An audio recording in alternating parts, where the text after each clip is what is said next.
Welcome to Experimarketing, the podcast where we innovate, create, and appreciate. Powered by Mostly Automotive Marketing with Matt Wilson.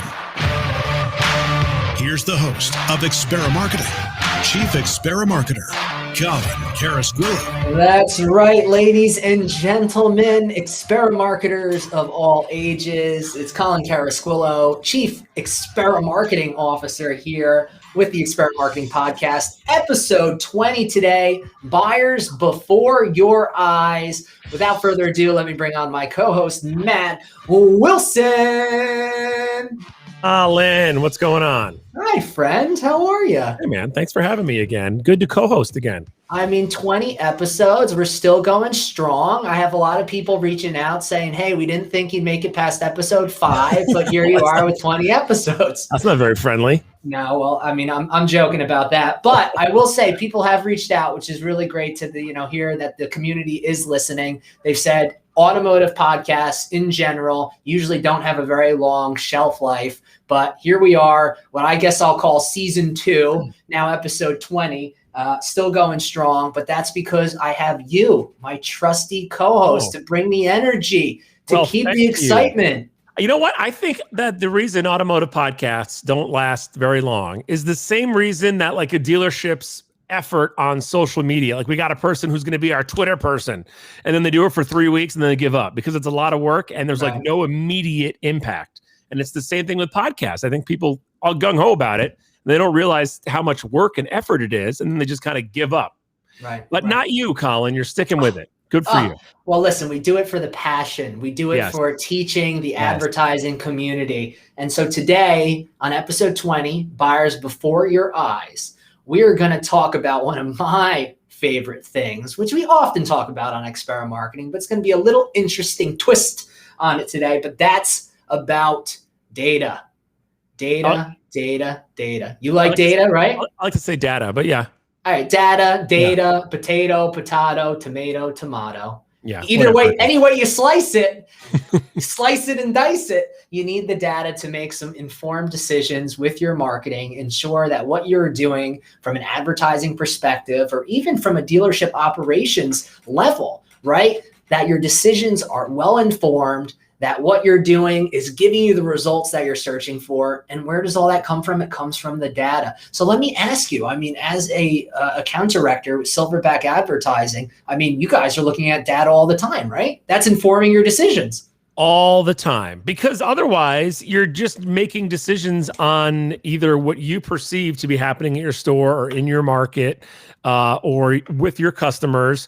And when it comes down to it, it's really kind of like a big guessing game.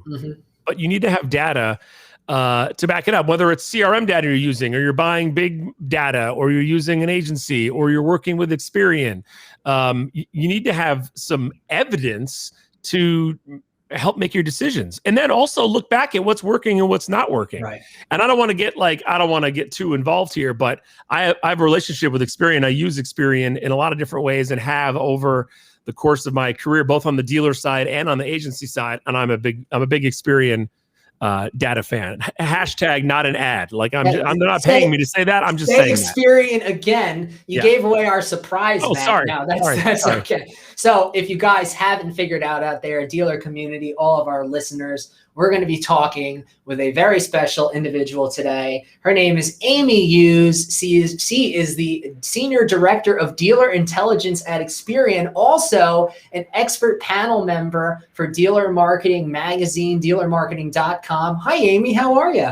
Hi. So good to be with you guys. Thanks again. Hi. It's great. And I know you and Matt have had, I guess, what is it? You said 3 recording sessions together. I'm feeling left out. I got to bump up my numbers now. I think this is the 3rd. Yeah, this is 3. Okay, so lucky number 3, I finally get to take part in it. So thank you for coming on the show. Obviously, Experimarketing, the podcast where we innovate, create, and appreciate new ways to generate opportunities for business. But a lot of that comes from data. So before we jump into that, introduce yourself. Tell our listeners what makes you you. Yeah, sure. It's really an honor to be with you guys. As you guys said, it's Amy Hughes. I'm with the dealer channel within Experian Automotive. My background prior to working with Experian was with a startup that was sort of a secret in the industry, except for among those who really love data. We like I'll make you secrets. choose today.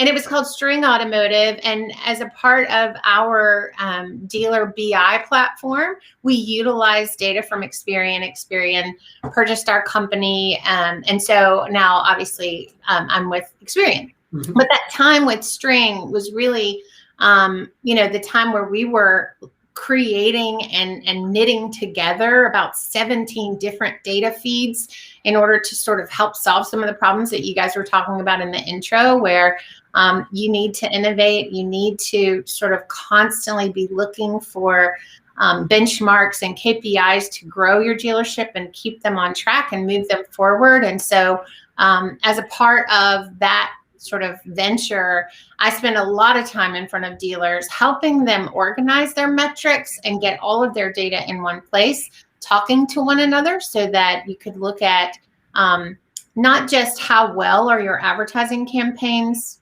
performing, but are they targeted to the areas where the past purchase history shows that your core models are being sold, and are they targeting the right demographics? And so a lot of performance management, if you will, and consulting in my background. And then prior to that, I spent just a ton of time in advertising media and ad agencies. So Matt and I have that in common in automotive. And I started out in advertising research for Time Inc. So I got really nerdy with advertising data early on in my career, and kind of have never let go of that. Hey, listen, that's awesome. Like we said, we do the podcast obviously for the passion, but you are a perfect testament, being in the industry, something that you're very passionate about, and you stuck with it for all these years. So that's really awesome. So kudos to you. So, hey, you wrote this article for Dealer Marketing, Let Data Be Your Guide, Navigating an Uncertain Sales Environment. And I think, there's a lot of interesting things that have transpired in the automotive space. And I sit on the dealer side of things, which our listeners know, and you guys know. What we're seeing now, obviously, inventory being an issue, right? New car inventory, in some instances, used car inventory for those that are selling cars out there due to this chip shortage. Darn you, where's my chips? But ultimately, what we're also seeing, though, is this really high turn sales environment, right? So in theory, dealers are selling cars, the ones that they at least have on the lot, at a very high turn rate. And ultimately, I'll talk from our perspective, but I think it's kind of industry-wide that dealers are making more gross on their cars. They actually might be selling a larger number of cars, even though those cars aren't physically on their lots or exist, which is just fascinating to me. But the point being, I think a lot of that came from COVID-19, which it's the elephant in the room. We can't deny that that's, happening in the world. It really impacted our industry for, like I said, last year, February, March, April, so on and so forth. What are some of the impacts of, the COVID-19 pandemic, other external factors, and how do you think that that's playing into actually what's happening now? I know with all the data you talk about that. So yes, so we built in service to our dealers actually two different sort of trend watching dashboards to look at what the pandemic was doing in as much real time as we could offer, which was pretty real time. And we were, sort of consulting with dealers and watching, so what are the economic indicators that are happening, and how does that tack to registration data, which of course is one of the data sets that Experian has under our roof, but it's the DMV level state registration data. And so by looking at that data and comparing it to the economic indicators, we saw certain trends, and we were able to sort of help dealers know in the moment what to expect, but then also look forward about a month, if not 90 days, to know, okay, what is this telling us about this volatility in the market, and how can we chart a recovery plan? And this was back, in the really early phases when most of our dealerships were not open. And so that was the first phase of it. We also tracked consumer sentiment, which is a opportunity to look at sort of what are we seeing in the car buying market. And that was a really neat sort of in the moment response and opportunity to help dealers decide, like, do I bring back 5 people or do I bring back 3 people, right? So really tactical advice.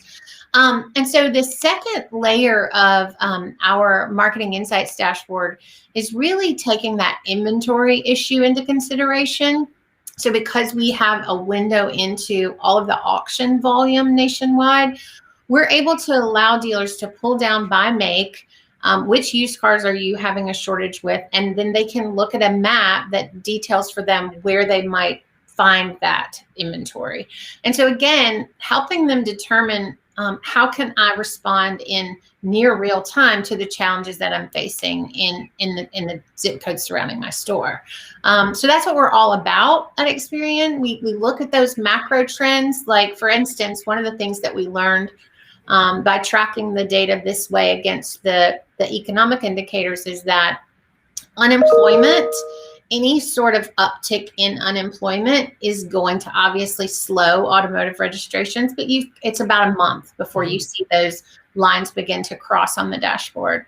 And then the same is true for falling gas prices. If you see that gas prices are ticking closer and closer to that $2, $2.25 mark, you can actually expect an uptick in registrations. So by offering this up in such a simple way that a dealer can literally log in after entering 3 pieces of information, pop it up on their screen with their sales managers on Saturday mornings or Monday mornings, and actually walk through, it just enables such leadership and such a calm approach to, here's our plan, here's how we're going to get through this. And boy, has our industry been thrown a lot of things to get through this year. I mean, we certainly looked at the trend towards, contactless delivery and online purchasing and online financing and all of those things. And those are still trends and issues that we're tackling at Experian with our dealers and with the providers in the industry who need our data to be able to do that. But I think, the most important thing we can do is really just be there in the moment and hear the questions that the dealers have. And so our performance managers and our account managers and our account executives really are sort of like triage nurses, if you will, for dealerships, where they're just like, what you got? What can our data, do to help you feel more comfortable as you chart your recovery? And so certainly we've seen it in the mortgage industry too. New housing starts are always a really solid indicator that that household is going to be in the market for a vehicle. So we track all of that, and then we make it readily available. Right. Just so that, if a dealer has a scratch their head moment, we're able to step in and provide that insight. I think we all have scratch our head moments at some point in time, right? That means we're only human. Let me ask you something here. So you had brought this up, which, I think there's some dealers out there and maybe that number is growing smaller and smaller by the day, but dealers that are hesitant to adopt some sort of online, digital retailing opportunity or experience to give to their customers, dealers that are hesitant to adopt contactless services, maybe it's vehicle delivery or even on the fixed op side of things like contactless service appointments or the online financing, which, we've seen a lot of people start adopting these practices because of that changing consumer sentiment and shopping behavior. Is that something that you guys, essentially you saw the writing on the wall and from Experian's end, you could say, hey, dealers, and maybe this is the wake up call that they need, right? Listening to an expert in the industry, that these trends, and this is what I believe, these trends aren't really going anywhere. They're only going to become stronger and stronger. And you need to adopt that mentality that, hey, I need to provide these opportunities to my customers. Is that something that you guys are seeing? Well, I think we are responding to the need in the industry at all 3 tiers of the industry. Sure. I don't think it's right to put a ton of pressure on individual dealerships to just completely uproot the way that they've been doing business and say, you have to do it all online, right? It's just not the way it works. Like every time that their loyal customer, Frank, walks in and buys another car from them, 3 years after, it doesn't jive with what the reality is for them. obviously COVID highly, sort of fast tracked the need for that process. To make Frank happy, you had to meet him outside. And so the thing that I think we like the industry to know is that we have all three things it takes to sell a car, right? So we have the car, the consumer, and the credit. Mm-hmm. And I won't name any names, but a lot of the big names that are currently providing digital retailing solutions to dealers utilize our data and some of our technology services in order to be able to do that. So what we would direct dealers back to is look at the hyper local data, and do your consumers really advocate for this? Do they live lifestyles? Now that we're moving to a place where, sort of some normalcy in being in person is beginning to return, right? And so I think we never ever want to give sort of a blanket statement to dealers. We like them to look at the local data. So here's a classic example. This was well before the pandemic, but I was consulting with a dealer group that had dealerships out in the Valley in San Francisco area. And when you actually look at the consumers and the lifestyles of the consumers that are purchasing Hondas, in this case, near their store, there is no question that contactless delivery and online financing and all of that would have been well received among those particular, consumers 4 years ago, let alone during COVID-19, right? So I think there are hints within the data, and then there are things that are like a sledgehammer to the head, right? COVID gave us a little more of a sledgehammer, like, no, to do business, you must do this. Right. But if you looked at that same Honda dealership in the middle of Iowa, it's not going to resonate with that dealer that this is the most urgent thing that they must tackle and that they must train their staffs on, and they have a trainer come in for 4 days. So you just got to look at the lifestyle categories where it is necessary, segment, and this is something hopefully we can dig into deeper, segment those audiences out of the local households within your market and craft and nurture them towards those solutions, as opposed to trying to do it in a sort of cast a wide net way. Right. Because you can alienate someone just as easily as you can meet someone where they are. And so we have the power to help you segment that data so that you know which campaigns should resonate to these specific audiences, and we can help you deploy those. We have the data that can say, don't do that with these guys, because that's really going to backfire on you. It sounds like a lot of work, but it's really, technology makes it so much more simple than it used to be. And so I think that would be my advice. Everything that we've learned is the consumers are ready if you will speak their language in their moment. And so I think that's what's brought us here. I love that answer. I, often talking with other experts in the industry and those leaders and forward thinkers, sometimes you get this interesting dichotomy. It's usually people say, hey, no, this is what you need to do, right? Virtual or online or digital retailing. You have other people that say, no, the industry is never going to go that way. And then I think you have where a majority of people fall, which is in the middle. And, I would say I fall in that position too. I'm a moderate when it comes to digital retailing, which is you're going to have customers that will still like that old traditional, I shouldn't say old, but the traditional sales experience, just coming to the dealership. You're going to have people that want to complete a portion of their deal online, right? And then ultimately end up at the dealership, whether it's to test drive the vehicle or sign that final paperwork or whatever it may be. And then you're going to have a new group of people that like to do everything 100% online and just want the car dropped off at their doorstep, right? When it's convenient for them, and sign the paperwork then, and that's it. Then their hands are clean and we move on. So I like your answer a lot, because your answer actually does tie into marketing, which is probably a really good segue for us here and what we like to do on Experimarketing. But what you're saying, if I understand it correctly, is, based upon where your dealership's located, based upon the demographics, right, within that, of your customer, you almost want to tailor, not almost, you want to tailor your marketing, your messaging, whatever it may be that's going out or being disseminated to the customer based upon that specific customer. It's that hyper local market. It's hyper personalized to those groups of individuals. Is that, I mean, I would believe in that 100%. That's what, yes.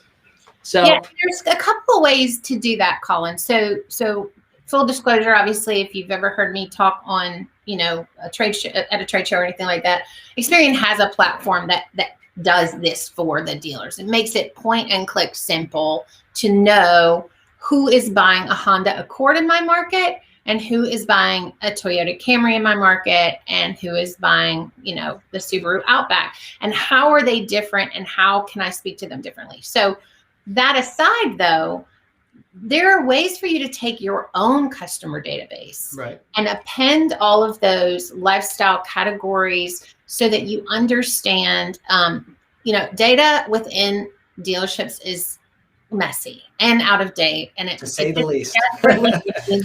And we hear this from everyone we talk to. You know, we'll talk to dealers on our, you know, various different product roadmap calls, and they're like, listen, this all sounds next level amazing, but could you help me get my vehicles VIN verified? Because I keep getting calls from people who don't own this vehicle anymore, and we look dumb. They're our customer, right? So there's a several sort of fundamental approach that I think I would suggest, and it is, number one, get your own data clean and make sure that you're appending to that database interesting lifestyle category information so that you can understand these nuances of exactly how consumers want to be interacting with you.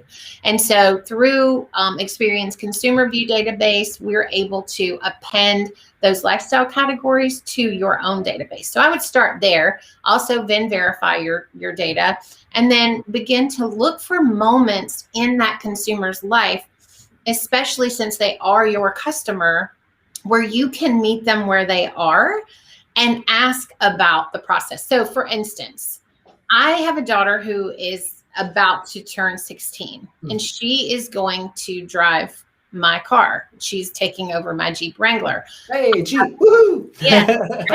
I have no idea what I want. I have no clue what I want. Right. So I'm probably more apt in this journey of being in market for a vehicle. I'm probably a lot more apt to do a ton of test drives. When I bought my Jeep Wrangler, I knew exactly what I wanted, and online retailing would have been perfect because I literally knew, like, I just want this done, you know, different stage of life. I had younger kids. We were moving nonstop. So by learning about what's happening within the household of that in-market shopper through all of these rich characteristics about each household, you can actually ask them, like, hey, what's your approach to buying this car going to be? Right? How can is it for a pet, or is it for, you know, you've just had children or something like that? It's on a much deeper level. Yeah. I need a third row, or I'm going to like throw the Barney CD at my kid. Not that I've ever done that. But you know, so the finding out the way that you can connect with the reason that they're choosing to spend time with you or not. They either need to move quickly through the process, their kids going off to school and they need a car this weekend, whatever it might be. So the data can lend itself to that. But more importantly and more broadly than on a one-to-one basis, you can actually take these lifestyle categories, train your sales teams on, okay, we only have, let's just use a truck for an example. We only have 2 F-150s on the lot right now. How can we learn about the F-150 buyer in our market, not just our own customers, but in the market as a whole, so that we can look at what things they want in that vehicle that we might be able to provide features and benefits of this vehicle that would satisfy their needs. So it's just, you know, fascinating. And to your point about the marketing piece, I think we, for way too long, we have thought that a car shopper was a car shopper was a car shopper. And we're just in a personalization mode right now. Everyone's aware of how much information you can gather about them before trying to sell them a product.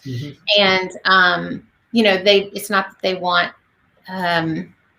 you to be a fortune teller or read their minds, but they do expect you to at least understand what kind of life they're living, right? And so I'll give it back to you. I got a little excited there. No, listen, I got excited too listening to you. I think I do want to unpack a couple things that you said there just for the dealers out there. Like we said, we like to provide that actionable insight. So ultimately, you did say that, yeah, dealers can work with, companies like Experian. You guys have this platform, which I would love you to, of course, plug at the end. But the fact of the matter is, even with their first party data, right? So data that they have at the dealership within their CRM or DMS, make sure you clean your data, right? Step one that you said there. Two, append to the database any lifestyle categories, right? You can start dissecting out some of these different things, maybe that about your customers. But if you have someone who's actively in there managing your CRM or DMS, and maybe dealers don't have that, but if you do, go in there and start dissecting the data, like you said, to make sure hey, I can market these people based upon this certain messaging, or this group of people gets a different sort of messaging. Then verify, right? You had mentioned that. And ultimately, although it does tie into that second item that we just outlined, but it's find those lifestyle moments or the life moments that would resonate with a person and get in front of them when they're going through those life moments with a relevant message, right? I mean, that's it. Easier said than done, but I'll tell you, why I really like this, Amy. And, we had done an episode with John Gray from Pinterest, right? He's the global strategy lead over there at Pinterest. And I am a big believer, and I'm glad to hear that Experian's on the same page as me, or it's that I'm probably on the same page as Experian just because of their scope. Well, I had done a Pinterest campaign, one of the first dealers I know, at least, that started advertising on Pinterest based upon lifestyle. And it was when people were coming out of the fear. People are still afraid of COVID, but we saw this resurgence of road trip searches, right? Road trips. Everyone wanted to do a road trip because they were still afraid of flying. They still wanted to take a vacation, but they wanted to do it in their own contained, controlled environment. So what we did is, for one of our dealers, I said, let's do a road trip lifestyle Pinterest campaign where we'll talk about how the Jeep Grand Cherokee, we have 3 CDJR stores. That's why I said Woo Jeep, how the Jeep Grand Cherokee will enable these people to take the road trip that they deserve. But then we're also talking about the features of the Jeep, why it fits with their lifestyle. So it has, additional seating for your children or the things that you want to put in your trunk. It's got technology for those long road trip rides. And believe it or not, those campaigns outperformed any standard Pinterest campaign that they've ever had in the automotive space on a tier 1, tier 2, tier 3 level, because I believe of the personal lifestyle component to that. So I love hearing that that's what Experian is saying. I mean, Experian is so much bigger than Colin, so it's that's really cool to hear. And I really love that. We're happy to learn from things like that all the time though, Colin. That's really cool. So that's why I like you said, you got excited. I'm excited about it. So here's something that we're talking about. You had mentioned understanding your customers and understanding the customers within your own database, but you had alluded to in the article something that's very interesting in terms of up and coming generations, right? So I'm a millennial. And then after me, we have Generation Z, and the way we consume our messaging or, anything on a daily basis is drastic. It's actually drastically different from, I would even say, how Gen Z is consuming their data, right? They're probably big on TikTok and Snapchat and some of these other platforms, where for us millennials, we're big on Instagram and Facebook. Gen Z would say, I'm not on Facebook. What is that? That's where my parents and my grandparents hang out now. They want to come spy on me.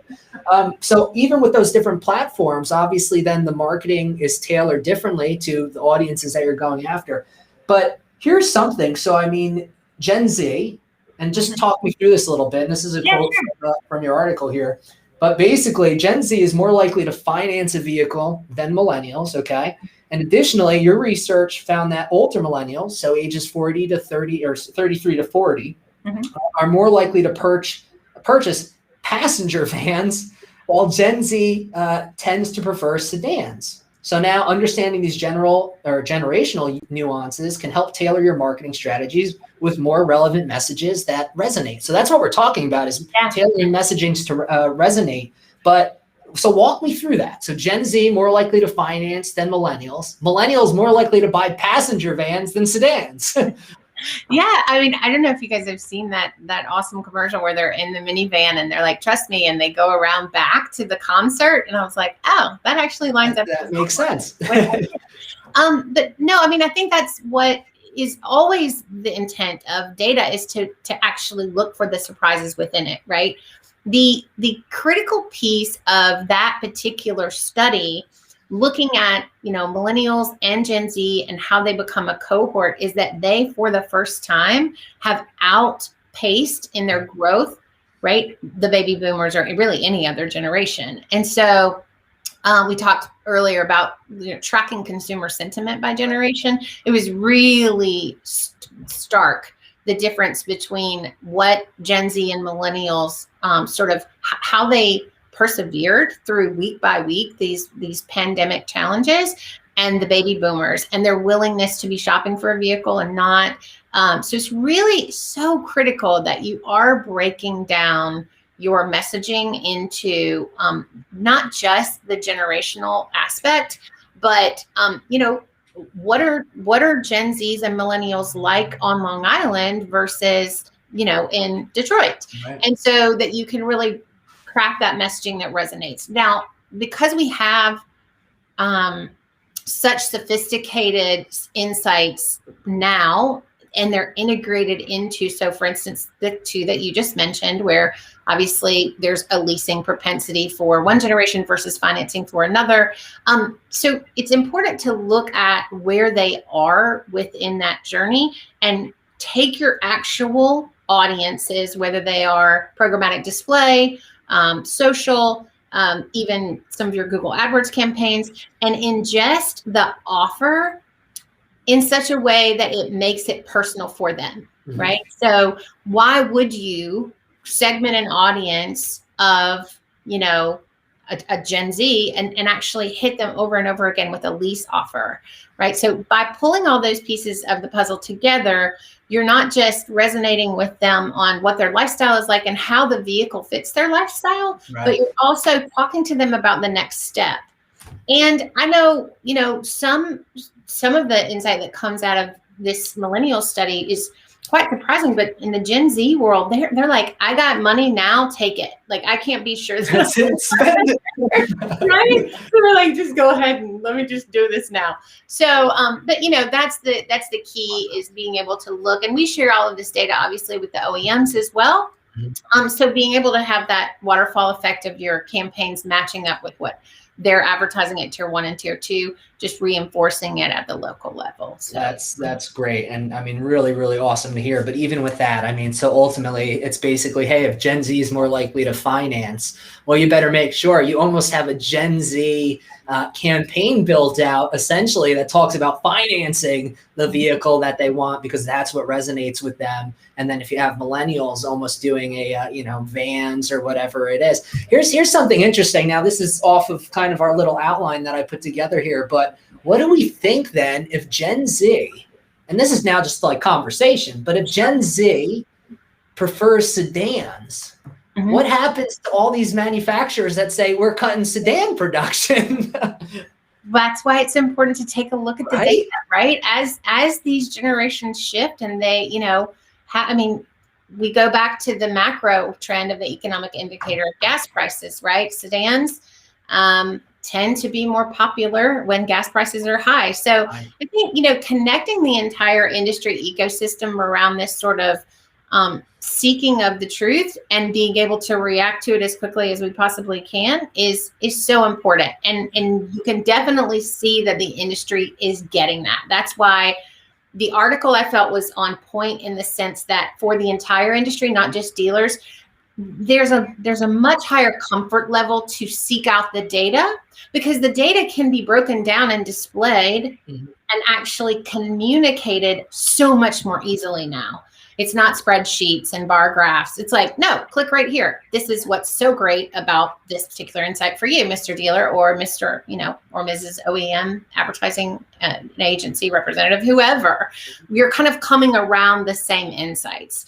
And that's, I think, going to help us all move forward much more quickly because it adjusts quickly. And that's it. I mean, that's the beauty of the industry. That's the beauty of the digital space, if you will. And I think the cool thing is you can adjust your operations, or at least your marketing or digital advertising, to what you're getting, the data, right? Because it is, sorry, let me tweak this. And it's literally a couple keystrokes, clicks of buttons, which is really awesome, really incredible. So you talk about moving forward though, right? So now on our episodes here, we like to have our guests pull out their hypothetical crystal ball. Maybe that's what I'll get. You had your on-air sign that you showed us earlier. I'll get a light up crystal ball, something like that. But Amy, if you could pull out your crystal ball for us, and I want to ask you, how much more important does data become in 2021 and beyond for dealerships to successfully operate their businesses?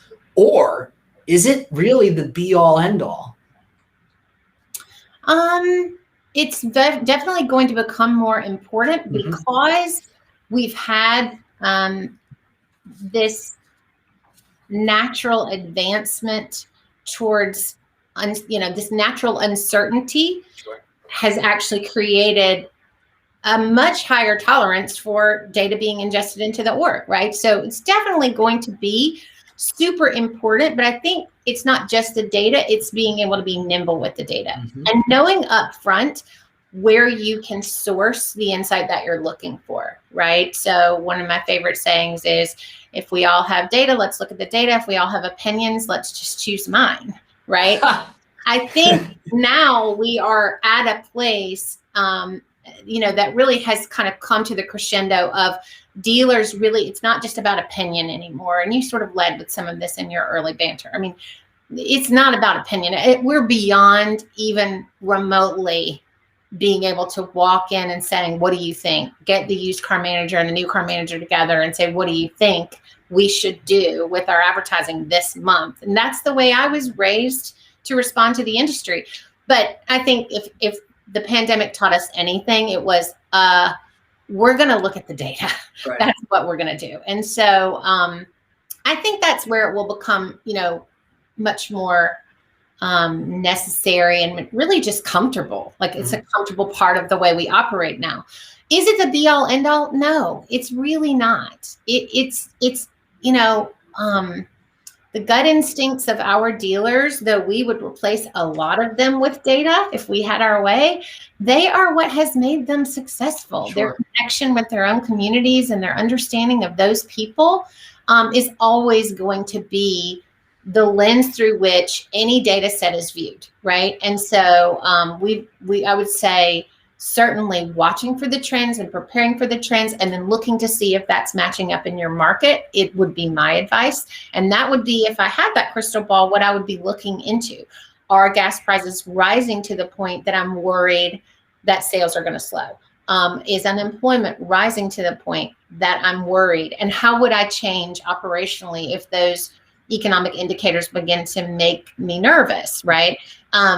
But again, comforting in that you can see from that hyperlocal data precisely who's going to be in market, how they live their lifestyle, and how you can best connect with them. So it's kind of nice to look at both the indicators of concern, but also reassure your team that, like, hey, we know, you can literally look at our dashboard and see, we know exactly how many people are going to be in market because their lease is expiring. How many of those do you guys want to go get? Right. So it's good to have both sides of it. That's awesome, Amy. Thank you so very much for sharing that. And you're talking about this dashboard, and I apologize. So what's the dashboard? Where can people go find that? It's a super easy URL. It's ex.p as in Paul, N as in Nancy, /auto trends. Okay, there you go. And you literally fill out like 3 pieces of information, none of which is ever going to become a part of some spam campaign. I promise you that. but you just fill out that, and then you have access to explore it. Not too long ago, we had some great industry insiders using it to fuel, what is the next conversation that we're going to start. So you'll be on the same page with the rest of the industry if you're tracking things through that dashboard. Listen, I thought I was on the same page. Maybe I'm in a different book. So that's good. I got to go check it out. So for our listeners out there, ex.pn/auto trends, right? And Matt is so good. Even put it up on the screen already. Oh my goodness. Thank you, Matt. I can't take credit. The public relations person sent it to me. Good. Carly behind the scenes doing some good work. It's not me. So Amy, thank you so very much for coming on and joining us on Experimarketing. Great episode. Thank you for all of your insight. Love the conversation. Love the energy. Keep on doing what you're doing. And I think we're going to use you as our dealer Experimarketing intelligence as we move forward. I'd be happy to join, but I'm here to learn too. You guys let us know, as you explore that dashboard, what are we missing? What additional data sets would you guys like to have access to in order to serve dealers best? Thanks again. Thank you. I'm going to go do my homework and I'll let you know. Thank you, Amy. Take care. Wow, man. Did you ever know that there could be so much going on with data? No, but yes. No. What book are you on? Honestly, I think I thought I was on the same page, but there's so much out there, which is really, really cool. I mean, that's one of the most fascinating things about the industry. So it really is. And the amount of the different ways that you can put that data to use also is amazing. So, one of the things that's going to bug me, so I need to nip it in the bud right now, is I know I've gone back and forth listeners. I've said data. I've said data. I've ended with data. How are you going to end on data or data? Trying to think which one do I think it is? I don't know. See, now it's like, I say data. With we have a product in my agency called Data Fusion Marketing, and I call it Data Fusion. I don't call it Data Fusion. All right, folks. Is it data? Is it data or data? Well, let's leave our listeners with that. I'm sure they're all probably yelling at the computer right now or whatever they're listening on. But data or data, you guys decide out there. Thank you for tuning in to Experimarketing. Stay in touch with us. Like and follow us on Facebook at our respective pages, Experimarketing and Mostly Automotive Marketing with Matt Wilson. Subscribe on our YouTube channels. And of course, connect with us on LinkedIn because we want to talk to you. We know you're out there, fellow Experimarketers. Tell us what you got going on. Matt, play us out.